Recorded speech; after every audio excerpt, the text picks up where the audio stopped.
Programming brought to you by AWI Networks, Smarter Internet.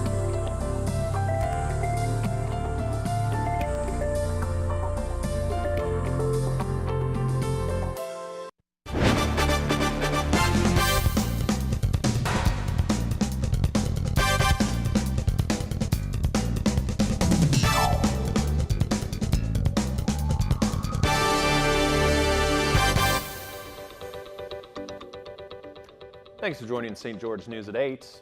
I'm Scott Beadle. Washington Search and Rescue had to come to the aid of a hiker Monday night. The 66-year-old from New Mexico became dehydrated and ran into trouble about 400 feet below a cliff top on Pine Valley Mountain.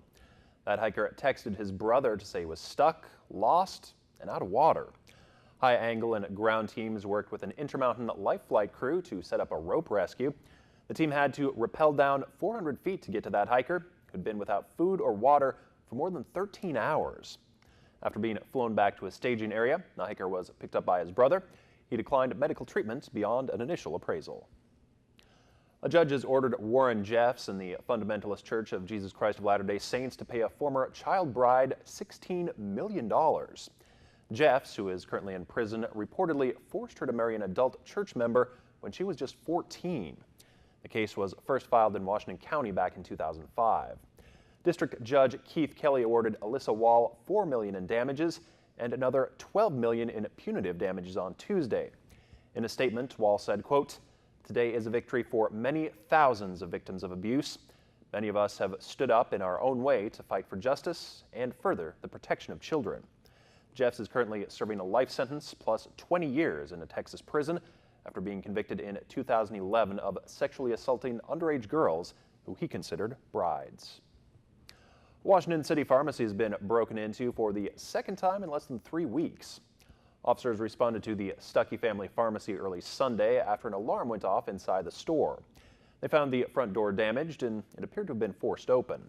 Surveillance footage showed 3 suspects entering that pharmacy.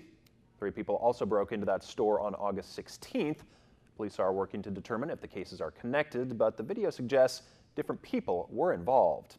If you have any information about the break-ins, please call the Washington City Police Department at 435-627-4300.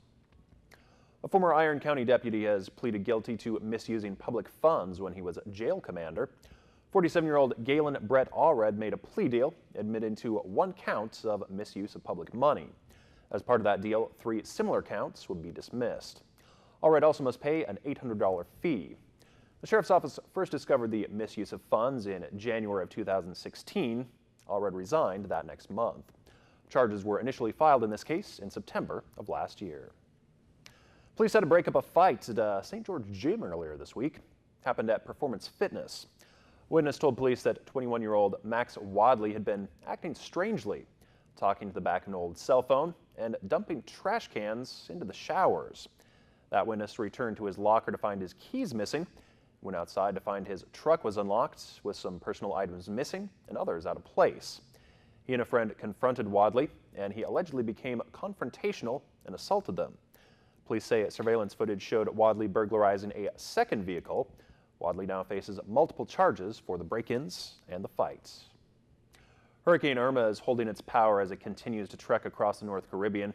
This deadly massive storm is expected to reach South Florida this weekend. Governor Rick Scott declared a statewide emergency, warning people in vulnerable areas that they need to evacuate.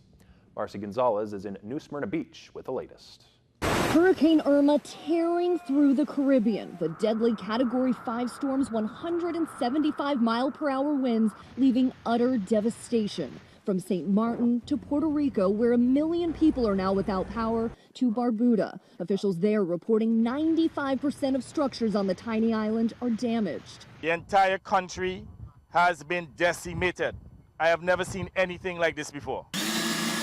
Now Florida bracing for what Governor Rick Scott warns could be more disastrous than the worst hurricane to ever hit the state. The storm is bigger, faster, and stronger than Hurricane Andrew. Mandatory evacuations are in place in low-lying and coastal parts of South Florida. Everyone in the Keys ordered out. If you stay and you're being irresponsible, don't expect us to risk the lives of our first responders because of your irresponsibility.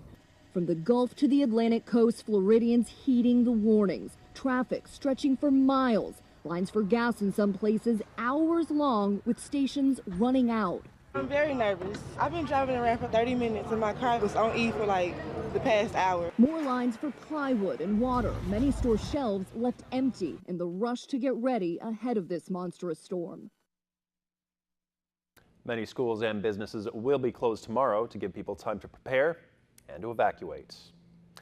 Chief Meteorologist Chris Summers has your Southern Utah forecast coming up right after this.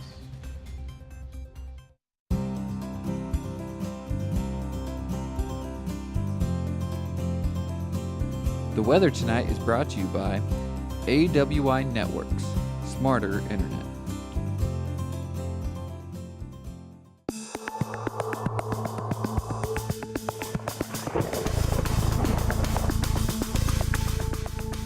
And a good evening, everyone. We did see temperatures once again make it back into the upper 90s here late this afternoon, just a couple degrees above where we should be. We hit a high of 97 here in St. George. 95 is our normal high temperature this time of year. Overnight lows are into the 70s.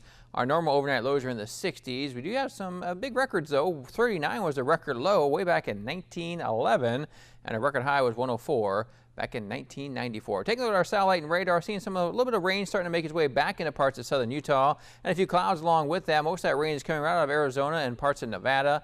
Again, seeing some scattered showers, even a couple thunderstorms. That's going to be the trend here the next couple of days, as we're going to keep seeing this monsoonal moisture move in from parts of Arizona right here into southern Utah, as we have off and on showers and thunderstorms in our forecast for the next couple of days anyway. And even as we get to the weekend, we'll see those temperatures actually drop down into the 80s, so big cool down for temperature wise because of all the clouds and rain we're going to see around.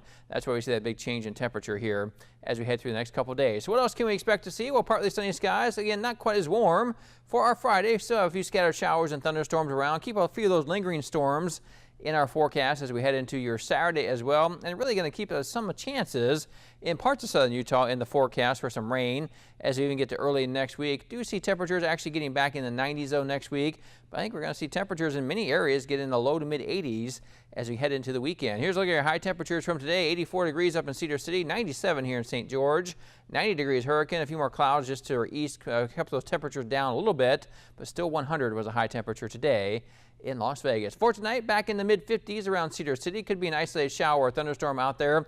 As we head to St. George, Hurricane and Mesquite, again, low 70s, partly to mostly cloudy skies.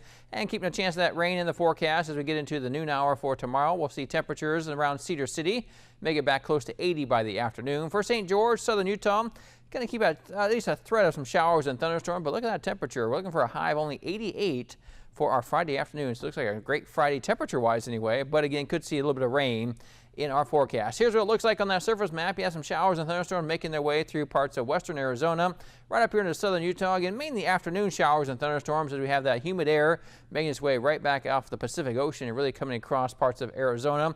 Again, that monsoonal moisture coming right back to our area, keeping at least a chance of some rain in the forecast the next couple of days. Outside for your Friday, upper 70s to low 80s around Cedar City and Enterprise. Again, a shower or thunderstorm possible in the afternoon. Upper 80s to low 90s around southern Utah, St. George. Again, about 88. Again, not quite as warm as we expected to see here this time of year. And these temperatures as we get into the weekend around Cedar City will be in the mid-70s as we head into your Saturday with another chance of some rain. Slightly warmer next week, at least back in the low to mid-80s. But again, keeping some chance to rain in the forecast next week as well. For St. George and southern Utah, more chances of rain for Saturday, 84. Our high temperature, that's about 10 to 15 degrees below where we should be this time of year. Then we get back in the 90s next week. You're looking like low to mid 90s for the early part of next week with more chances of rain too as we get to Monday, Tuesday, and Wednesday of next week. But I think those temperatures are going to really be kind of a nice wake-up call to us after seeing our temperatures being so long in the 90s and 100s. Oh yeah, getting back in the 80s. Even if have a little rain around, still going to feel pretty good out there.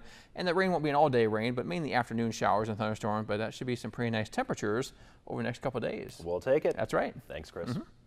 It's a possum way for a very busy person to get their pets to appointments. Details of a special taxi service when we come back.